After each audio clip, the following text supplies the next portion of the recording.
আসসালামু আলাইকুম। নতুন আরো একটি পর্বে আপনাদের সবাইকে স্বাগত। আজকের পর্বে আমি আপনাদের তৈরি করে দেখাবো কিভাবে ঘরে পারফেক্ট ভাবে ফুচকার শেল তৈরি করা যায়। অনেকেই আছেন যারা বাড়িতে ফুচকার শেলগুলো তৈরি করতে গেলে নানা রকম বিপত্তিতে পড়েন, যেমন ফুচকাগুলো ফুলতে চায় না বা ফোলার পরেও সেই ফুচকাগুলো নেতিয়ে পড়ে। তো আজকে চেষ্টা করছি সকল সমস্যার সমাধান নিয়ে এই ফুচকার শেলের রেসিপি আপনাদের সাথে শেয়ার করতে। আশা করছি আজকে এই রেসিপিটা আপনাদের সকলের কাছে ভালো লাগবে। আর দেরি না করে এবার চলে যাচ্ছি মূল পর্বে। পারফেক্ট ফুচকার শেল তৈরি করার জন্য আমাদের পারফেক্ট একটা খামির তৈরি করতে হবে। প্রথমে আমি বাটির মধ্যে নিলাম 1 কাপ পরিমাপে ময়দা আর দিয়ে দিয়েছি 1 কাপ পরিমাপে সুজি। লবণ দিয়ে দিলাম আধা চা চামচ আর 1/4 চা চামচ দিয়েছি বেকিং সোডা। 2 চা চামচ দিয়েছি তাল মাখনা। এবার সবকিছুকে একসাথে মিশিয়ে নিচ্ছি। এবার অনেকেই ভাবতে পারেন তাল মাখনা ছাড়া ফুচকাগুলো পারফেক্ট ভাবে ফুলবে কিনা। তাল মাখনা কিন্তু দেখার সৌন্দর্যের জন্য ব্যবহার করা হয়, এটার সাথে ফুচকার ফোলার কোনো সম্পর্ক নেই। তাল মাখনা ছাড়াও ফুচকাগুলো পারফেক্ট ভাবে ফুলে উঠবে। সবকিছু একসাথে মিশিয়ে নেওয়া হয়ে গেলে এবার এর মধ্যে অল্প অল্প করে পানি দিয়ে একটা খামির তৈরি করতে হবে। আর পানিটাকে কিন্তু একেবারে দেওয়া যাবে না, অল্প অল্প করে দিতে হবে আর মাখিয়ে নিতে হবে। আর ফুচকা তৈরি করার জন্য খামিরটাকে কিন্তু নরম করে মথে নেওয়া যাবে না, একটু শক্ত করে মাখিয়ে নিতে হবে। আর রুটি পরোটার জন্য আমরা যেভাবে খামির তৈরি করি এই খামিরটা তার থেকে একটু শক্ত হবে, মানে একটু টাইট করে এই খামিরটাকে তৈরি করতে হবে।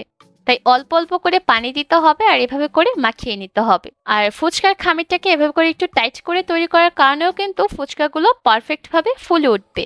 এই যে দেখতে পাচ্ছেন এরই মধ্যে কিন্তু ফুচকার জন্য খামিরটা মাখিয়ে নেওয়া হয়ে গেছে। আর খামিরটা কিন্তু এই পর্যায়ে অনেকটা শক্ত আছে, আপনারা স্ক্রিনে দেখে নিশ্চয়ই বুঝতে পারছেন খামিরটা কিন্তু মসৃণ হয়নি, এবড়ো থেবড়ো আছে। এবার খামিরটাকে কিছুক্ষণের জন্য মথে নিয়ে এই খামিরটাকে একটা ভেজা নিংড়ানো সুতি কাপড় দিয়ে ঢেকে রাখবো আধা ঘন্টার মতো। এতে করে খামিরটা আগের থেকে আরো একটু সফট হয়ে যাবে আর ফুচকাগুলো তৈরি করতে সুবিধা হবে।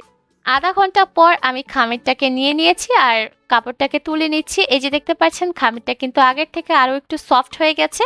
এই খামিরটার থেকে অল্প একটু আমি লেচি নিয়ে নিচ্ছি আর এটা দিয়ে রুটি বেলে নিব। আর বাকি খামিরটাকে আমি আবারও সুতি কাপড় দিয়ে ঢেকে রাখবো।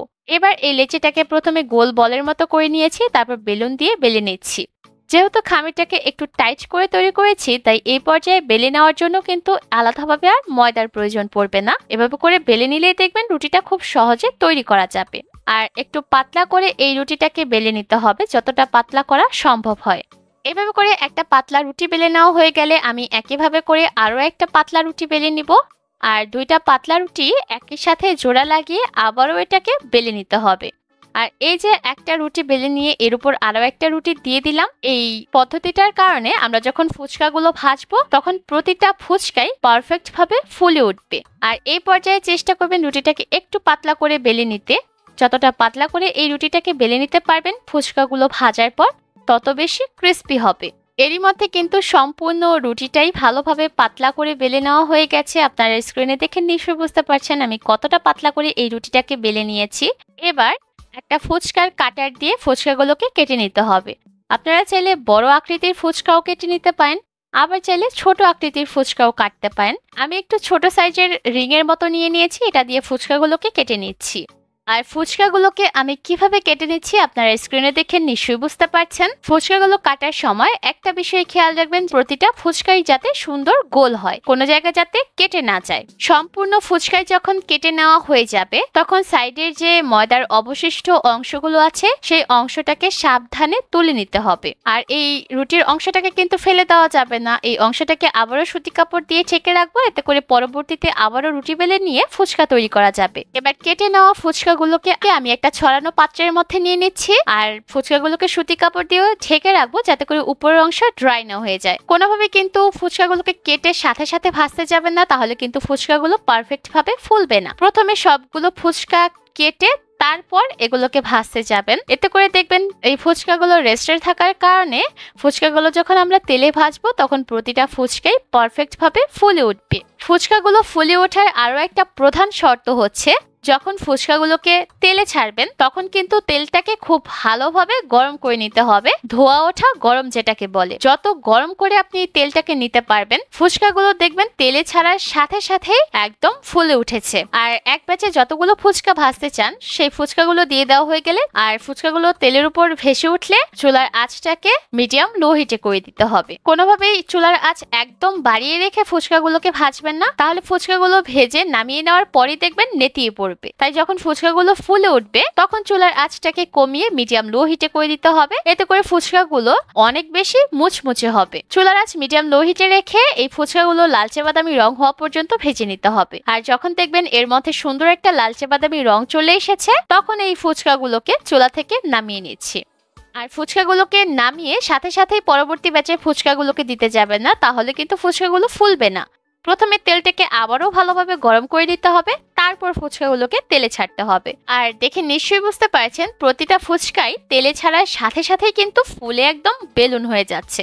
আজকের পদ্ধতিতে আপনারাও যদি এই ফুচকাগুলো তৈরি করেন তাহলে আপনাদের ঘরে তৈরি করা ফুচকাগুলো পারফেক্ট ভাবে ফুলে উঠবে। ফুচকাগুলোকে ফুলকো আর মুচমুচে করে ভাজার শর্ত হচ্ছে মূলত তিনটা। প্রথমটা হচ্ছে খামিরটাকে পারফেক্ট ভাবে তৈরি করা, যেমনটা আমি ভিডিওতে দেখিয়েছি। আর দ্বিতীয় হচ্ছে ফুচকাগুলো তেলে ছাড়ার সময় তেলটাকে খুব ভালোভাবে গরম করে নেওয়া। আর সর্বশেষ শর্ত হচ্ছে ফুচকাগুলো যখন তেলের উপর ফুলে ভেসে উঠবে তখন চুলার আঁচটাকে একদম লো হিটে করে দিয়ে ফুচকাগুলোকে লালচে বাদামি রং হওয়া পর্যন্ত ভেজে নেওয়া। এর মধ্যে কিন্তু আমার 2 ব্যাচ ফুচকা ভাজা হয়ে গেছে। একইভাবে করে আমি পরের ব্যাচের ফুচকাগুলোকেও ভেজে নিব। এবার একটা ফুচকা আপনাদের ভেঙে দেখাই।